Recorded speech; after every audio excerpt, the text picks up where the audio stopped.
Hello everyone. I'm going to explain you the format of informal letter right now and later on I will be explaining you the formal letter. तो चलिए discuss करते हैं कि informal letter क्या होता है और इसका format क्या है. ठीक है? I'll just read one paragraph for you so that the concept of informal letter is clear to you.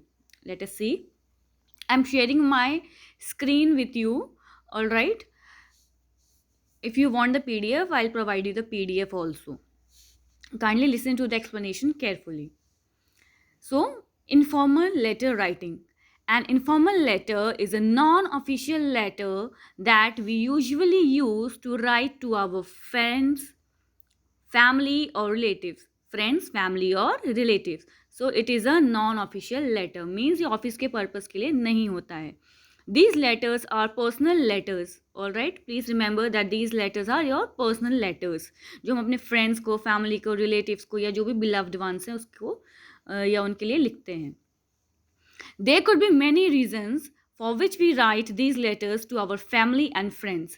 For example, if we want to inform them about our achievement in school or college, then we write them a letter to spread our personal news. तो हम कोई भी अगर personal news या कोई भी personal information share करना चाहते हैं अपने फैमिली फ्रेंड्स रिलेटिव्स के साथ, हम उसे शेयर कर सकते हैं. ऑलराइट. तो यही पर्पस होता है इनफॉर्मल लेटर का. ये कोई ऑफिशियल लेटर नहीं होता. ठीक है. Since the letter is informal, thus the salutation is usually given by dear. Please remember this. आप अगर अपने पर्सनल रिलेटिव को या फ्रेंड्स को लिख रहे हैं, अपने नोन वंस को या लव्ड वंस को, तो आप डियर जो है यूज़ कर सकते हैं. ठीक है. ये काफ़ी फॉर्मल वे है डियर लिखने का for writing an informal letter such as dear. Then name of the friend or uncle, auntie, to whomsoever you are writing, father, mother, it can be anyone. Your friends, your brother, sister. All right. Unlike formal letters, you don't have to mention the subject. Please remember this. In informal letter, you don't mention the subject. ठीक है. हम informal letter में जो है subject mention नहीं करते हैं. All right. So we do not have to write that. But the address of senders and receivers of the letter has to be mentioned necessarily. ठीक है. रिसीवर और सेंडर्स एड्रेस कंपलसरी. मैं अभी format भी बताऊंगी जो स्टूडेंट्स उनके लिए यूजुअली होता है. ठीक है. उनके CBSE एग्जाम्स के लिए या जो भी एग्जाम्स वो अटेम्प्ट करते हैं और उससे रिलेटेड क्वेश्चंस भी आते हैं.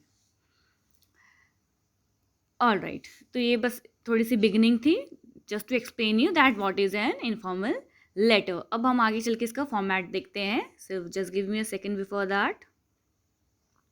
सो नाउ अब इनफॉर्मल लेटर इसके टॉपिक्स क्या क्या हो सकते हैं, क्या क्या एग्जाम्पल से इसे गो थ्रू करते हैं.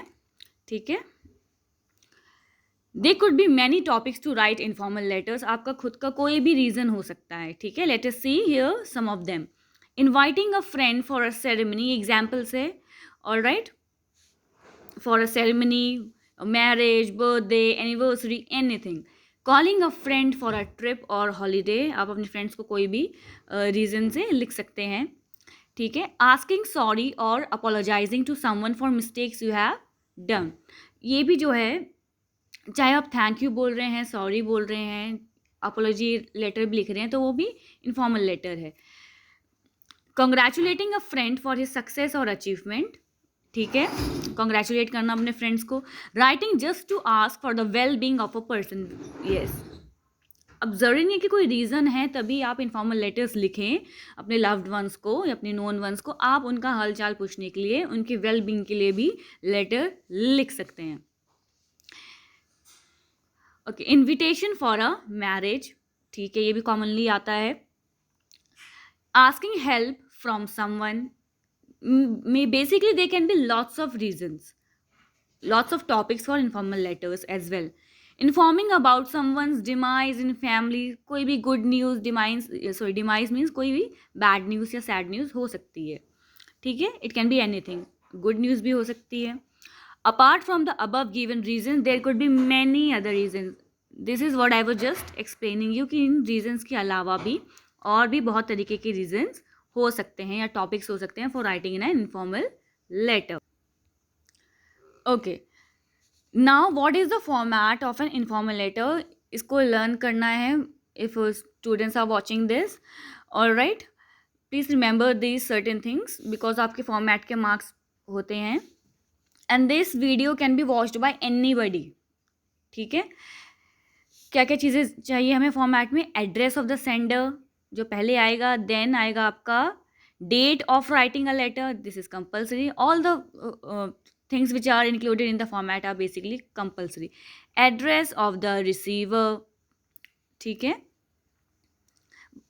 अभी इसमें जो है रिसीवर का एड्रेस मेंशन्ड है. मैं आपको एक स्टूडेंट्स का एग्जांपल भी जो बेसिकली स्टूडेंट्स करते हैं एग्जांपल अपने एग्जाम्स में या अपने स्कूल्स में, वो वाला भी शेयर करूँगी, क्योंकि कई जगह पे जो है रिसीवर का एड्रेस जो है मेंशन्ड नहीं होता. ठीक है, बट बेसिकली इनफॉर्मल लेटर में आप ये सब चीज़ें इंक्लूड कर सकते हैं. सैल्यूटेशन यानी कि जो ग्रीटिंग जो मैंने स्टार्टिंग में आपको बताया, आप डियर करके लिख सकते हैं, डियर फ्रेंड या dear mother, dear uncle, anybody. Now the body of the letter, इसको भी मैं आपको बताऊंगी किस तरीके से लिखना है. फिर कंक्लूड करना है आपको, and then signature of the sender.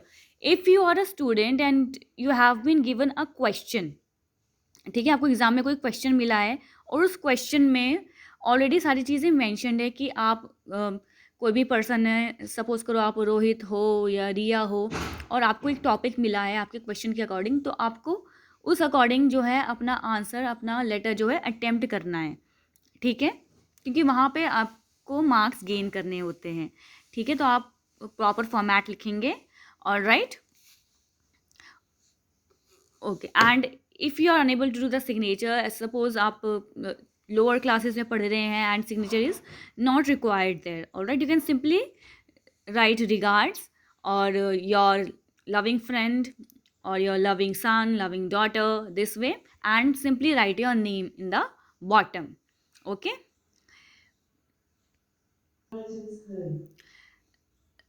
now ये जो फॉर्मेट है वो स्पेशली स्टूडेंट्स के लिए है, क्योंकि उन्हें जो है ऐसा क्वेश्चन दिया जाता है एग्जाम्स में या while they are taking the classes. ठीक है, so you can see that as I have said कि कई बार रिसीवर का एड्रेस मैंशनड नहीं होता, तो आपको कैसे अटेंड करना है. You have to simply write the sender address. अगर आप you are yourself the writer, you are writing a letter to your friend और एनी बडी, देन आप अपना एड्रेस लिखेंगे because you are the sender. ठीक है, और the writer. जिस दिन आपने लेटर लिखा है उस दिन की डेट आएगी विच इज़ नेसेसरी. देन ये सैल्यूटेशन है. ठीक है, आपको सैल्यूटेशन क्या डालना है इनफॉर्मल लेटर्स में, dear. Okay, now the body of the letter. Now before that, कई बार जो ये सैल्यूटेशन है, काइंडली लिसन दिस केयरफुली, ये जो सैल्यूटेशन है जो आप डियर डालते हैं, डियर इनफॉर्मल लेटर में या फिर respected sir madam formal letter में, इसे हम कहते हैं सुपरस्क्रिप्शन. ठीक है, इस वाले सैल्यूटेशन को हम कहते हैं सुपरस्क्रिप्शन. सुपरस्क्रिप्शन, ठीक है, superscription. Okay, now just a moment. Yes, now the body of the letter is divided into 3 parts.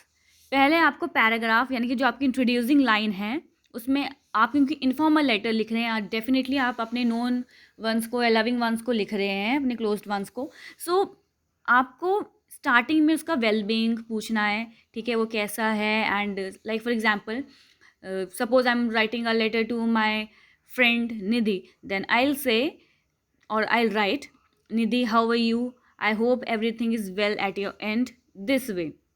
Alright, or if you have to mention anything you can mention in the beginning only. Now paragraph 2, हल्का सा space देने के बाद paragraph 2 में आपने letter किस लिए लिखा है या क्यों लिख रहे हैं, that reason is required. Okay, that will come in the second paragraph. Now third paragraph में you have to conclude. Second paragraph में रीज़न, जैसे कि आप किसी को इनवाइट कर रहे हैं किसी सेरेमनी में, या किसी को बर्थडे विश कर रहे हैं, या किसी को इनवाइट कर रहे हैं किसी अदर, कोई भी रीज़न हो सकता है, ठीक है, या उसका सिंपली वेलबींग पूछने के लिए आप कर रहे हैं, या कुछ न्यूज़ पहुंचाने के लिए आप लेटर लिख रहे हैं, तो वो सेकंड पैराग्राफ में आता है, because that is your reason. Now you'll see कि हमने सब्जेक्ट मेंशन नहीं किया है. As I told you that informal letters में सब्जेक्ट मेंशन नहीं होता, okay, because this is not an official letter. So third paragraph में आपको बहुत ही अच्छे से कंक्लूड करना है, like giving regards to your friends, parents, siblings, etcetera. Okay, and if you are writing a letter to wish good luck for exams or wish good luck for anything, all right, then you can mention it in this paragraph. Then in the end, means the closing part, when you enclose it, you enclose it with the superscription. ठीक है, जो नीचे इधर bottom में, sorry not superscription, I am very sorry for that, just a second. Superscription तो आपका हो गया ये इधर, ठीक है, जो ये डियर हमने लिखा था. ऑलराइट, अब ये जो योर्स लविंगली वाला सैल्यूटेशन है, इसको हम क्या कहते हैं? इसको हम कहते हैं सब्सक्रिप्शन. ठीक है, सब्सक्रिप्शन, जैसे आप कोई कोर्स सब्सक्राइब करते हैं, कोई चैनल सब्सक्राइब करते हैं, so it is that subscription. ऊपर था सुपरस्क्रिप्शन और इधर बॉटम में है subscription. Please remember this, because इसके रिगार्डिंग भी कई बार क्वेश्चन पूछे जाते हैं स्पेशली स्टूडेंट्स से कि हम इसको क्या बोलते हैं. So it is subscription. जैसे हम मैगजीन का सब्सक्रिप्शन लेते हैं वही, और ये था सुपरस्क्रिप्शन, ठीक है, जो टॉप में था. And now in the last you will mention your name. If you are writing the letter or you are the sender, then you have to mention your name simply, okay, or if you are an adult then you can also do your signature just below your name. Fine, I think it is pretty clear. Let me see if I have any example, then I'll explain you through that also. Now here's an example of an informal letter. ठीक है, okay, now so this is a solved example. Now see, please remember that कि हम box नहीं बनाते हैं for the letter writing. Box is not part of the letter writing, and please avoid certain cuts. Do not do mistakes. Avoid those mistakes when you are writing a letter, okay? And one more thing, the letter always falls or always comes on the left side. जैसे आप sample देख रहे हैं, ये सारा जो आप format top से लेके बॉटम तक जो भी फॉर्मेट है, ये कौन से साइड में है? ये लेफ्ट हैंड साइड में है. सो लेटर जो है, प्लीज़ रिमेंबर, वो लेफ्ट हैंड साइड में लिखते हैं. हमें ऐसा नहीं करना है that we are writing the address here and then we are writing the date here, then in the last we are putting the subscription over here. Okay, हमें जिगजैग वे में नहीं लिखना है एंड हमें कटिंग्स नहीं करनी है, ठीक है. We have to avoid those mistakes because we are presenting our writing skills and even during the exams. So इसमें subject नहीं आएगा and please don't mention this. ये बस example है, इसलिए इसमें लिखा है letter to a friend as a question. चलिए पढ़ते हैं इसको. अब यहाँ क्या है, you'll see that जो भी sender है, 33 5th Avenue, 4th Cross Road, Mumbai, 89, Maharashtra, this is the sender's address, right? ये सेंडर का एड्रेस है. Just a second,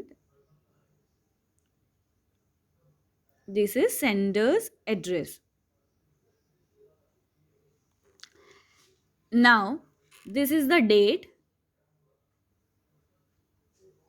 your format is very necessary.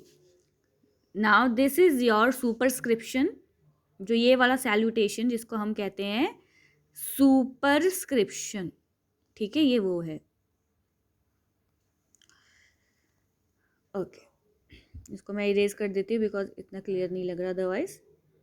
Already I have explained you about this. तो ये salutation हो गया, like dear प्रीति, अब आपके जो भी फ्रेंड है या मदर है, फादर है, आप उन्हें लिख सकते हैं सैल्यूटेशन को, ठीक है। How will you start? This is your first paragraph, see, introduce or start writing the informal letter like this, showing your concern. How are you? How are your family members? How is the weather there? Hope you are doing well. I am also fine here. ठीक है, आपको अपने आप को भी address करते हुए बताना है कि I am also fine here. Now this is your second paragraph, जिसमें आप बेसिकली जो टॉपिक है आपका, आप इसको शॉर्ट में भी लिख सकते हैं। यहाँ पे जो है 6 to 7 लाइन्स पे एक्सप्लेन किया गया है और वो भी ये टाइप्ड है, but when you will write with the pen तो हो सकता है वो थोड़ा शॉर्ट में आ जाए अल्टीमेटली, ठीक है। तो यहाँ आपका रीज़न है सेकंड पैराग्राफ में, I have been transferred to a boarding school and I am very happy here, my batchmates and teachers here are very good and helpful, they make me feel here like home. The classrooms are very well maintained and spacious. There is a big library inside the campus where I spend 1 hour reading books. Even the laboratories here are well equipped. The school has a sports hall also, where we can get all the sport related facilities including swimming pool. So basically ये जो writer है letter का, उसने because he has been transferred to a boarding school, तो उसने ये information इस news को शेयर करने के लिए और अपना एक्सपीरियंस और वहाँ का एटमॉस्फेयर कैसा है, उसे how is he feeling there, उसके लिए इसने लिखा है। नाउ इन द लास्ट ये एनक्लोजिंग है आपका, ठीक है, जो आप कंक्लूड करेंगे।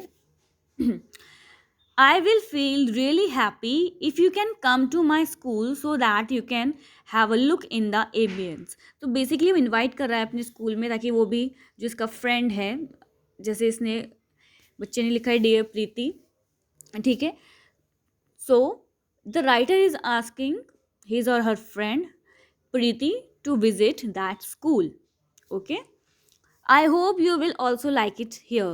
Although I have made a few friends here, but still miss you a lot. ये भी एक concerned conclusion part है. You should mention it. ठीक है, अगर आपको लगता है. Otherwise, you can also give regards to your friends, uncle, aunt, or directly if you're writing to your own parents, you can write like this, that mom, please take care of yourself and give my love to my younger brother and sister, like this. Or you can write the name of your younger brother and sister or older brother and sister this way. Waiting to see you soon. This is how you have to do the enclosing of the informal letter. Till then, take care of yourself. All right. Now, if you want, you can write this.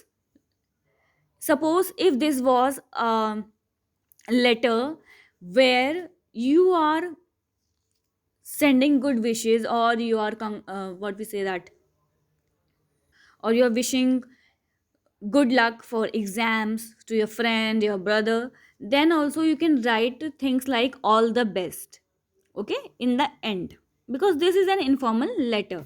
But please remember that it should be on the left hand side, and try to avoid cuttings during the exams also.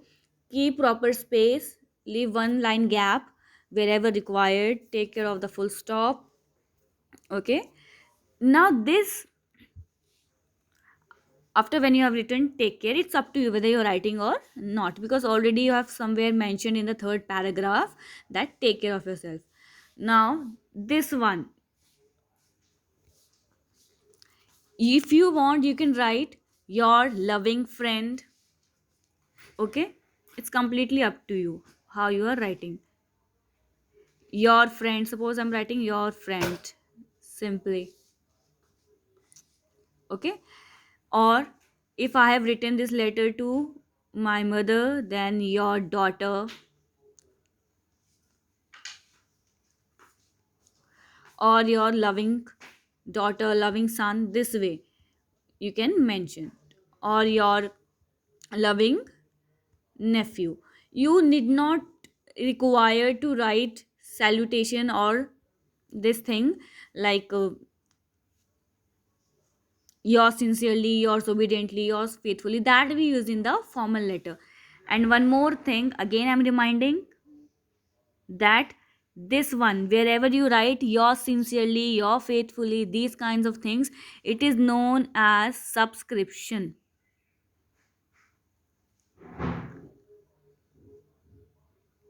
Kindly remember this, because in few books you'll notice that it is not mentioned like this. Okay, ये वाला जो salutation था top पर, इसे हम कहते हैं superscription, ठीक है। और ये जो बॉटम पे हम लिखते हैं विथ लव और your loving friend this way, हम उसे कहते हैं सब्सक्रिप्शन, ठीक है। अब ये दोनों में आता है, इनफॉर्मल लेटर में भी और फॉर्मल लेटर में भी हम इसे सब्सक्रिप्शन कहते हैं। And now in the bottom you can write whatever your name is, suppose this writer's name is Pooja, you can write whatever your name is. And if you are if you want to put your sign, your signature, then you can put at the bottom of your name, this is the sender's name. All right, I hope you have understood. Now after this I'll upload a video of the formal letter, and then later on I'll try to upload a video of the poetic devices or figures of speech. I'll try to go with the figures of speech. Okay, it will be helpful to everybody, and these writing skills topics are not just for the students, those who are in the lower classes, but it is for everybody. Anybody can see this video. All right, so just share this with anyone who needs it, any school student, college student, anybody. All right, it is really helpful. Okay, so take care of yourselves. Bye bye.